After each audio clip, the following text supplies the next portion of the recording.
നിങ്ങളുടെ birthday month അനുസരിച്ച് നിങ്ങൾക്ക് ലഭിക്കുന്ന ബെഡ് ഏതൊക്കെയാണെന്ന് നോക്കിയാലോ.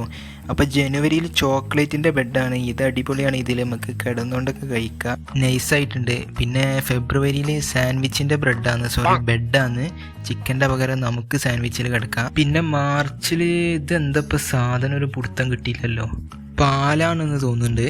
പിന്നെ ഏപ്രിലിൽ ബിസ്ക്കറ്റാണ്, ഇത് വലിയ കുഴപ്പമില്ല. മൂപ്പര് ബിസ്ക്കറ്റ് കൊണ്ടാണ് പൊതച്ച് കിടക്കുന്നത്. പിന്നെ മെയിൽ ഇതെന്തോന്ന് ബുൾസയ്യ, അടിപൊളിയായിട്ടുണ്ട്. ആ സെൻറ്ററിലുള്ള ഉണ്ട പൊട്ടുന്നത് നോക്കിയാൽ മതി, നൈസായിട്ടുണ്ട്. പിന്നെ ജൂണിൽ പറയണ്ട, കിടന്നാൽ പിന്നെ എണീക്കേണ്ട ആവശ്യമില്ല, നേരെ മുകളിലോട്ടാണ്ട് പോയാൽ മതി. ജൂലൈയിൽ അക്കോറിയത്തിൻ്റെ ബെഡാണ്, അടിപൊളിയായിട്ടുണ്ട്, നീന്തിക്കൊണ്ടിറങ്ങാം. പിന്നെ ഓഗസ്റ്റിൽ എന്തോന്ന് തണ്ണിമത്തൻ്റെ വെള്ളം കലക്കി വെച്ചേക്കുന്നത്, ഇതിലൊക്കെ എങ്ങനെ കിടക്കുക. സെപ്റ്റംബറിൽ ഇപ്പോൾ എന്താ സാധനം ഒരു പിടുത്തം കിട്ടണില്ല, ലേസാണെന്ന് തോന്നുന്നുണ്ട്, അടിപൊളിയായിട്ടുണ്ട്. ഒക്ടോബറിൽ ചീസിൻ്റെതാണ്, അടിപൊളിയായിട്ടുണ്ട്. അതിൽ കിടന്നാൽ പിന്നെ എണീക്കാൻ ബുദ്ധിമുട്ടാവും, ഒട്ടി പിടിക്കും. പിന്നെ നവംബറിൽ തേനിൻ്റെതാണ്, അതിൽ തേനീച്ചൻ്റെ കുത്ത് കൊള്ളുന്ന ശ്രദ്ധിച്ചാൽ മതി, തേനീച്ച ഇല്ലെങ്കിൽ പ്രശ്നമല്ല. ഡിസംബറിൽ ഐസിൻ്റെ ബെഡാണ്, അതിൽ കിടന്നാൽ പിന്നെ ഫ്രീസായി പോവും. പിന്നെ നിങ്ങൾക്ക് ഇതിലേത് ബെഡാണ് ലഭിച്ചതെന്ന് കമൻറ്റ് ചെയ്യൂ. അപ്പോൾ അടുത്ത വീഡിയോ ആയിട്ട് വരാം, ബായ്.